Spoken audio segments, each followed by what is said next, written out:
Hello everyone and welcome back to the next episode of Journey to Mortal Kombat 11. Last time we took predictions on characters that might not make it to MK11's roster and might be pushed to a background role or not even be in the game at all. So this time we're going to talk about something that everyone will be wondering about once the game comes out.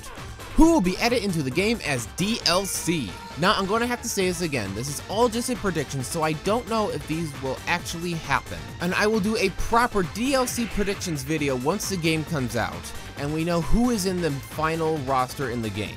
But I would just like to give some ideas on what they could do for DLC, and what characters would be more beneficial if they were DLC.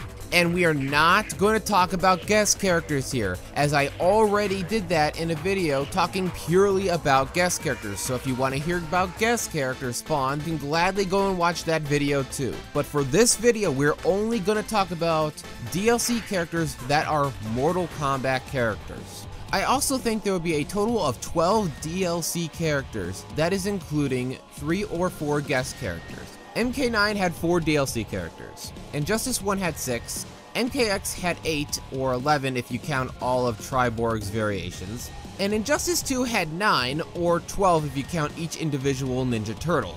So the amount of DLC characters added slightly increases with each game NRS releases. So my idea on what they could do for DLC is use it to bring back characters that died in the comics, that we never got a chance to play as in the new games. Along with characters we don't know much about will also be added, just like Scarlet and Tremor when they were added.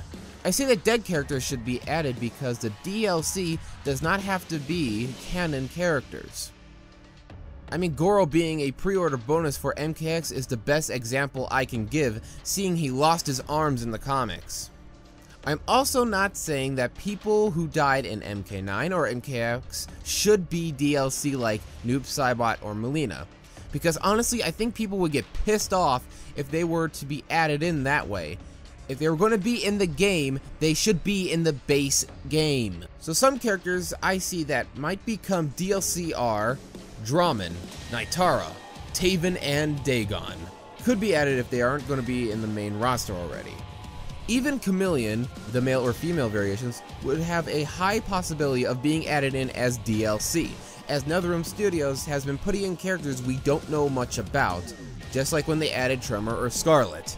Then there is Shujinko, but just...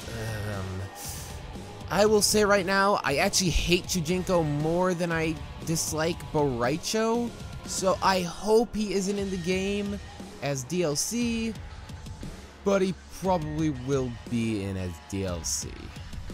Shao Kahn will probably be added in as the pre-order bonus for this game, which, yeah, I can agree with. And the last character that I can think of that would actually be really cool to be added in as DLC is Havoc, the Cleric of Chaos, as I think he would be one of the better characters that should be added in as DLC.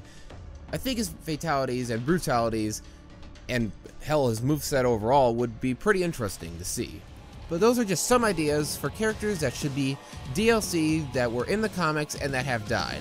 That way we can at least play them and they can at least have their time to shine, even though mostly everyone might be coming back for the Battle of Armageddon in MK12, only to die again.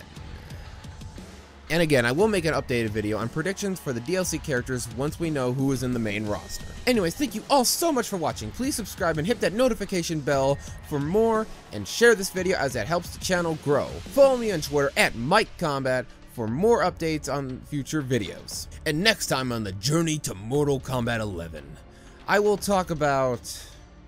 You know what? I talked about everyone character-wise, whether it be who I believe will return from MK9 and MKX, who should get a second chance from the 3D era, who is dead, and even some thoughts on Melina amongst other topics. So next time I think it's finally time to take predictions on who's going to be in the main roster. Until next time.